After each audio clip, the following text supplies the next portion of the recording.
Substantial rehab, on that no-fault eviction category in particular, the substantial rehabilitation. And I'll come, yeah, and Michael's saying, don't forget the mass eviction, the protections against mass eviction. Maybe I should do that. Well, if I could just say on the substantial rehabilitation, I think I heard consensus that everyone supports the capital improvement plan that is approved by the council, and we will come back within 45 days with a resolution on the program components. So, was that Correct? an I think accurate that's understanding? correct, right? Yes. Well, I mean, to the extent we can agree with something we haven't seen yet, but the concept certainly. Yes. Yes. So Member Ashworth, yes. And Vice then you Mayor? would have another opportunity to review the requirements of that plan, the components of that And plan. I think what I'm understanding is that there has to be some evidence that something substantial is going to happen. Absolutely. And when you say that it's approved by the council, you don't mean that the council approves every capital improvement plan. Just the program requirements. Thank you. That documentation that you have your building permits, that it's going to take more than 30 days to do the work, that it's going to cost more than 8 Correct. times, whatever Okay, it is. yes, you have Yeah, and if you consensus don't on do that. it, Okay. there's All right, penalties next if you item. don't do So it. sorry. So then going back to the eviction limitation protections, and this was an issue that was dear to Council Member Odie about to protect against mass evictions and kind of be a workaround against having to go through the capital improvement plan. How do you want to cap the number of no-cause evictions that could be done? And the ordinance has a sliding scale and a percentage, and we had capped the number of no-cause evictions that could be done in a year to 50% of the units, and the question was, well, if you're patient and you waited 2 years, so perhaps a more appropriate number is 25%. I think the question is there consensus that there should be some protections against the mass evictions? Oh, Question? Okay, so staff, are you ready for responses now?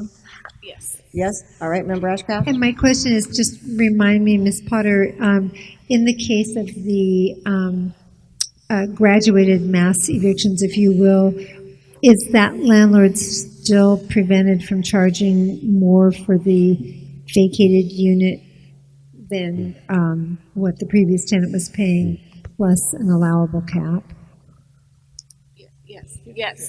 Okay, because again, if we're trying to guard against clearing out a building, when certainly if someone needs to do soft story retrofit or seismic retrofit, they can come forward with the capital improvement plan, and they can have everybody out if they can make that showing.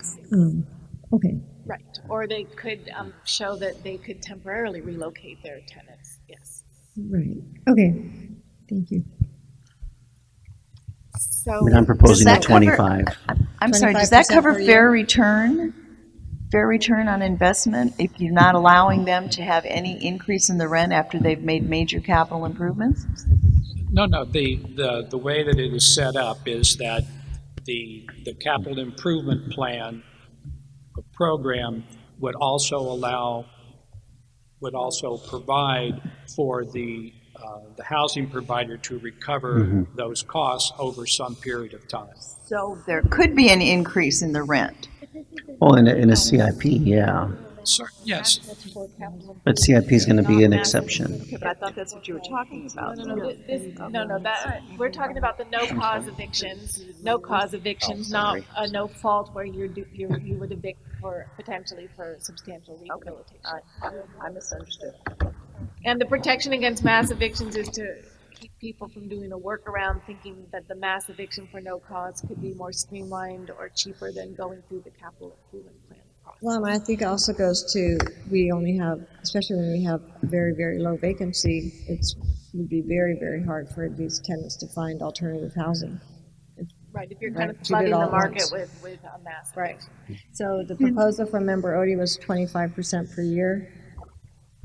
Yeah, that was my Okay. proposal. I Is don't know if everyone you need a else okay with monthly that? number, but Do I you think care?